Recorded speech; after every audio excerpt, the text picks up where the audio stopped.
Vous les connaissez, ces histoires sordides que l'on raconte dès que quelqu'un meurt au Bénin? Ah, c'était une sorcière, hein? Ses enfants vont enfin avoir la paix. Ou encore, tu ne sais pas comment il est devenu riche. Il a fait beaucoup de sacrifices humains, hein? Même sa femme avait peur de lui. Oui, on a beau faire, la mort ne fait pas taire les langues. Il faut toujours qu'on trouve une raison cachée, une faute, un mystère. C'est pour cela que le patronyme que je vous présente aujourd'hui se porte comme un véritable bouclier. Coup couteau. Vous écoutez les mots panés, je suis Lenagwe et ici, on explore les trésors des langues du Bénin pour se comprendre, s'émerveiller et tisser des liens. C'est parti. Couteau est un patronyme wema.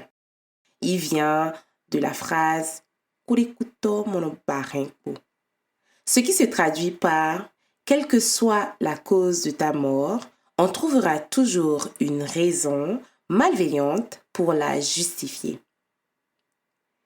C'est un classique, n'est-ce pas? Quand nous décidons de dire du mal de quelqu'un, de nous plaindre, nous le faisons rarement en face de cette personne. Il vaut mieux attendre que la personne ne soit plus là, qu'elle ne puisse plus se défendre. Parce que c'est tellement plus facile à faire quand il n'y a personne pour laisser place à la contradiction. Porter le nom de couteau, c'est un peu comme se promener avec sa petite armure contre les mauvaises langues. Un couteau ne devrait donc pas laisser les ragots l'atteindre. Il ne devrait pas le prendre personnel. De toutes les façons, les gens parleront. Alors, autant s'en détacher. C'est très dur à faire. Vraiment très dur à faire. Mais c'est le message de ce nom. Pour finir, j'aimerais quand même dire que cette habitude de parler dans le dos des gens est universelle. En français, nous avons par exemple le célèbre dicton « Les absents ont toujours tort » pour l'exprimer.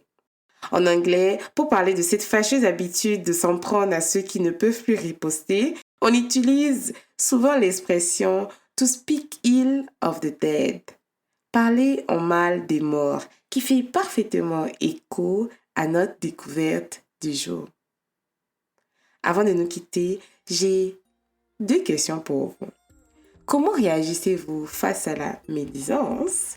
Et soyons honnêtes, qu'est-ce qui vous amène vous aussi parfois à jouer les mauvaises langues?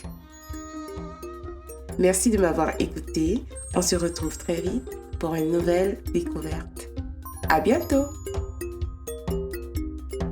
N'oubliez pas de vous abonner pour ne manquer aucun épisode et de partager ce podcast avec vos proches.